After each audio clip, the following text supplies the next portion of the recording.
Waalaikumsalam. Ada yang bisa saya bantu? Di sini saya mau bertanya terkait dari apa yang dimaksud kesehatan remaja itu. Untuk kesehatan dari reproduksi remaja, di sini ada keadaan segala dari fisik, mental, dan juga sosial yang memungkinkan orang hidup untuk produktif. Yang kedua, reproduksi membuat atau menghasilkan. Yang ketiga, remaja, masa peralihan dari masa anak-anak ke masa dewasa. Yang keempat, ekspor remaja, kondisi sehat yang menyangkut sistem fungsi dan proses reproduksi yang dimiliki oleh remaja. Ada lagi? Itu kan saya tanya tentang kesehatan reproduksi remaja ya. Yang kedua itu saya mau cara mengetahui pubertas atau hormon itu gimana sih? Untuk mengetahui pubertas pada remaja, yaitu merupakan masa remaja merupakan peralihan dari anak-anak menuju dewasa. Dari anak-anak menuju dewasa. Yang kedua, perubahan fisik dan psikis yang berpengaruh hormon seksual. Yang ketiga, pertumbuhan dan perkembangan organ-organ reproduksi. Yang keempat, persiapan menjalankan fungsi reproduksi.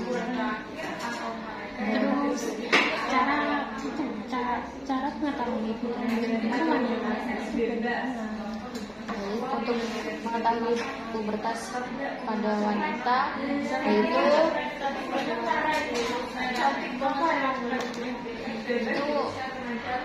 pengaruh hormon estrogen dan progesteron.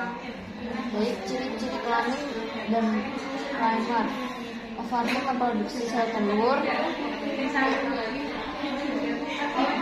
atau menstruasi. Yang kedua, ciri kelamin sekunder, payudara membesar, putih, susu menonjol, pinggul melebar, tubuh rambut di ketiak dan sekitar kemaluan, suara berubah, lebih nyaring, muncul jerawat. Terus cara menghindari resiko kehamilan pada usia dini itu bagaimana sih?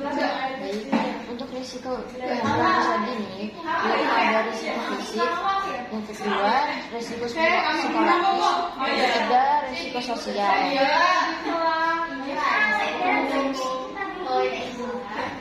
Terkait dengan menstruasi itu bagaimana sih? Oh baik, menstruasi yaitu tiap bulan 21 sampai 35 hari ovarium menghasilkan mengeluarkan sel telur matang. Yang kedua ovulasi. Yang ketiga sel telur bergerak menuju rahim.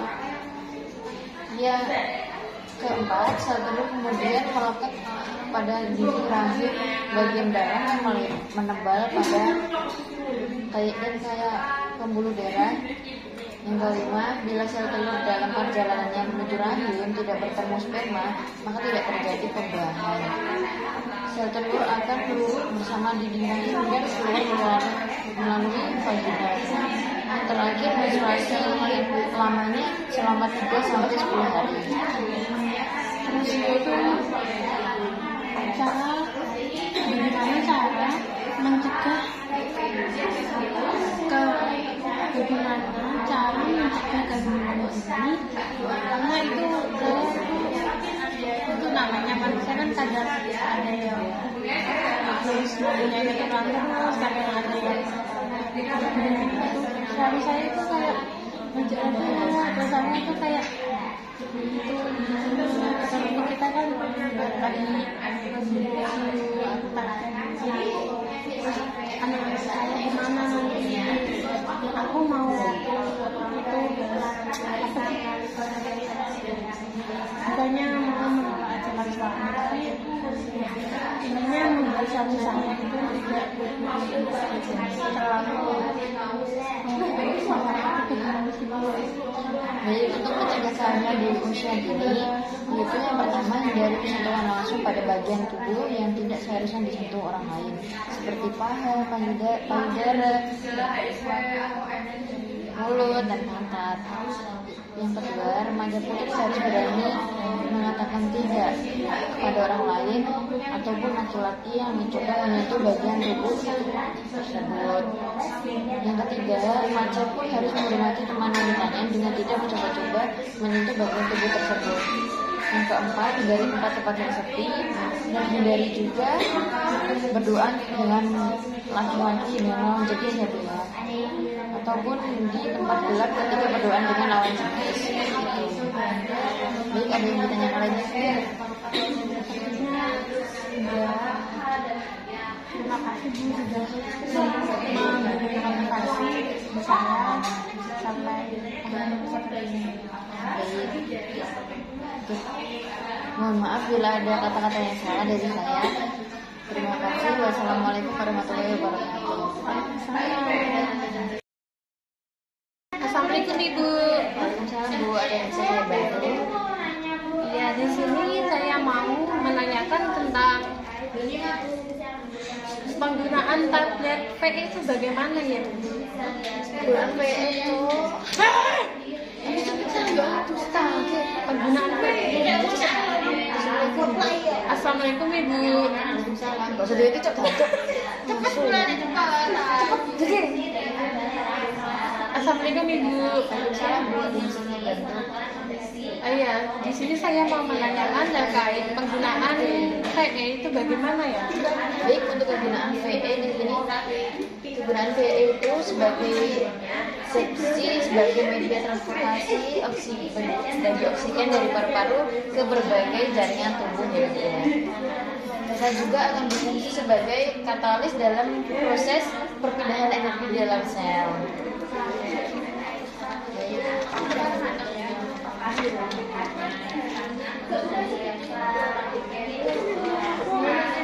Adapun kebutuhan VE selama kehamilan itu bagaimana? Itu untuk kebutuhan dosis selama hamil, itu kebutuhan zat besi pada kehamilan dengan janin tunggal yaitu 200 sampai 600 mg untuk memenuhi peningkatan massa sel darah merah, 200 sampai 370 mg untuk janin yang bergantung pada berat lahirnya 150 sampai 200 mg untuk kehamilan eksternal, 30 sampai 170 mg untuk tali pusat dan plasenta, 90 sampai 300 mg untuk menggantikan darah yang hilang saat melahirkan. Dengan demikian, kebutuhan total zat besi pada kehamilan berkisar antara 580 sampai 1340 mg, sedangkan satu tablet FE mengandung 60 mg FE. Dibutuhkan paling sedikit antara 90 tablet FE untuk memenuhi kebutuhan zat besi selama hamil sampai 42 minggu setelah melahirkan. Adapun kebutuhan VE selama sehari itu bagaimana? Baik, untuk kebutuhan atau dosis per hari yaitu ibu hamil memerlukan rata-rata 3,5 mg sampai 4 mg zat besi per hari. Kebutuhan ini dapat meningkat secara signifikan dalam trimester terakhir, yaitu dari rata-rata 2,5 mg atau hari pada awal kehamilan menjadi 6,6 gram per hari.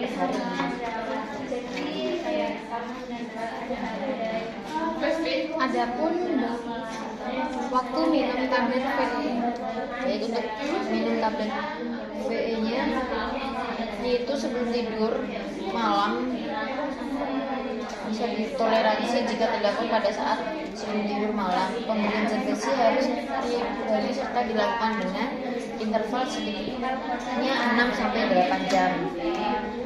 Dan kemudian interval ini ditingkatkan hingga 12 atau 24 jam jika timbul efek samping. Diminum dengan air putih ataupun air jeruk yang mengandung vitamin C untuk mempermudah penyerapan.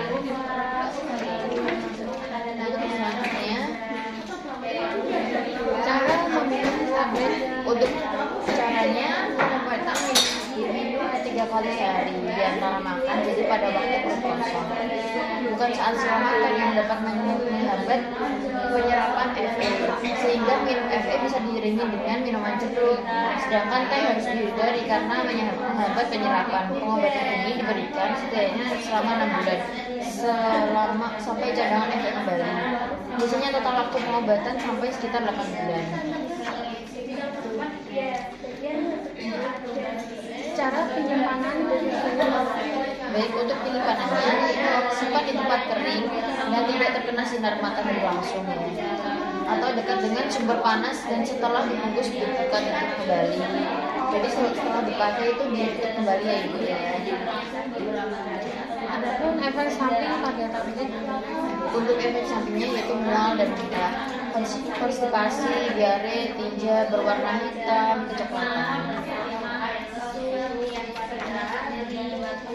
Jadi di sini untuk makanan yang mengandung Fe yaitu zat besi banyak terkandung di dalam produk hewani, terutama daging merah, telur, serta ikan. Selain itu zat besi juga banyak terkandung di dalam berbagai jenis kacang-kacangan seperti kacang kedelai, kacang hijau, berbagai jenis sayuran dan juga buah-buahan. Untuk vitamin C-nya, asupan vitamin C dapat mencegah anemia, berperan dalam pembentukan kolagen interseluler, memproses penyembuhan luka. Seperti ini ya buah-buahannya bu. Untuk daging-dagingnya seperti ini, kacang-kacangan dan buah-buahannya. Selain itu dapat membangun kekuatan plasenta ibu hamil, membutuhkan vitamin C sebanyak 70 mg dan juga vitamin B12. Itu vitamin B12 itu penting sekali bagi pertumbuhan normal MBC dan keberfungsian sel-sel tulang, sistem persarafan dan saluran cerna. Baik, makanan yang perlu dihindari: kopi, teh, garam, kalsium, magnesium, dan sulfat dapat meningkatkan Fe sehingga mengurangi jumlah serapan. adapun cara mengolah makanan. Untuk cara mengolah makanannya yaitu sebaiknya dimasak untuk sekali penyajian karena kandungan gizinya akan rusak jika ditingkatkan kehangatan kembali. Yang kedua, jangan konsumsi setelah dimasak lebih dari 6 jam karena zat besinya sudah rusak.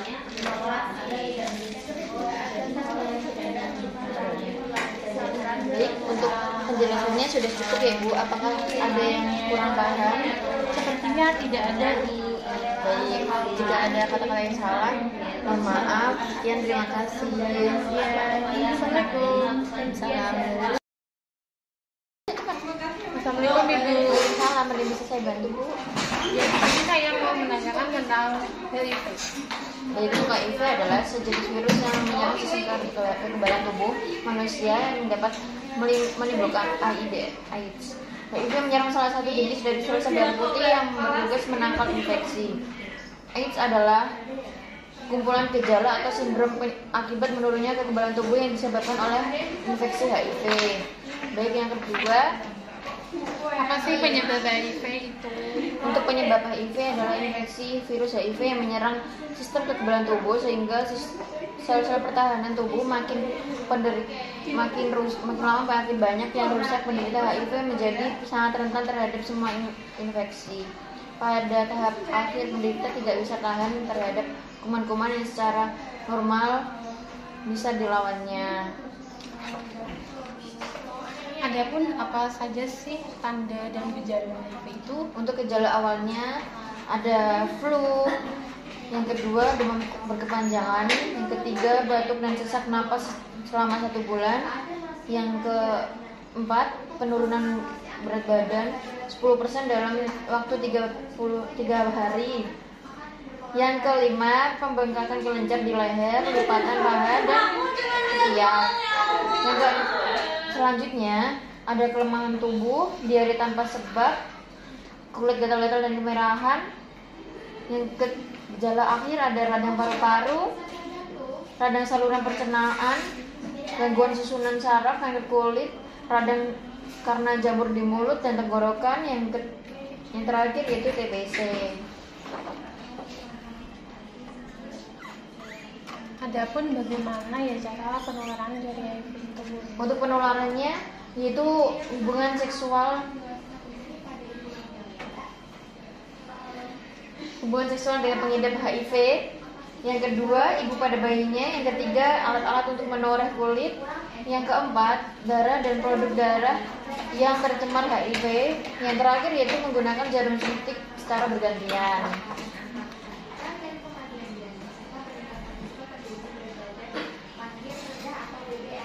Adapun HIV tidak dapat menular melalui air mata, keringat, air liur atau ludah, air kencing, peralatan makan bersama, piring, sendok, gelas, dan lain-lain, pakaian, handuk, sapu tangan, toilet yang dipakai secara bersamaan, menggunakan kolam renang yang sama, berpelukan, berjabat tangan, hidup serupa dengan penderita HIV, gigitan nyamuk, hubungan sosial, dan lain-lain. Itu tidak bisa menular kepada orang lain. Adapun gimana ya cara mencegahnya? Untuk cara mencegahnya yaitu tidak melakukan hubungan seksual sebelum nikah. Yang kedua, tidak bergonta-ganti pasangan. Yang ketiga, melakukan hubungan seksual dengan pelindung. Yang keempat, jangan memakai jarum suntik secara bersamaan dengan orang lain. Yang terakhir, hindari pemakaian alat tidak steril.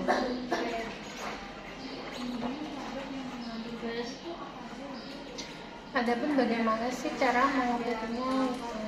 Untuk cara mengobatinya, ada beberapa obat yang digunakan untuk mengobati HIV, yaitu obat ini tidak membunuh virus, tapi memperlambat pertumbuhan virus. HIV bisa mudah beradaptasi kebal dengan suatu golongan ARV oleh karena itu kombinasi golongan ARV yang akan diberikan pada penderita beberapa golongan ARV seperti NNRT. Itu jenis ARV ini akan bekerja dengan menghilangkan protein yang dibutuhkan virus HIV untuk mengadakan diri. Yang kedua, golongan ARV ini NRTI. Golongan ARV ini menghambat perkembangan HIV dalam sel tubuh. Yang ketiga, protease inhibitor. ARV ini akan menghilangkan jenis protein yang juga dibutuhkan HIV untuk memperbanyak diri. Adapun bagaimana cara pencegahan dan penanggulangan lingkungan sekolah? Yang pertama, jangan gunakan jarum secara bergantian. Yang kedua, perhatikan luka yang terluka. Yang ketiga, pre-exposure prophylaxis. Yang keempat, hindari atau jauhi seks bebas. Yang kelima, lakukan vaksin. Baik,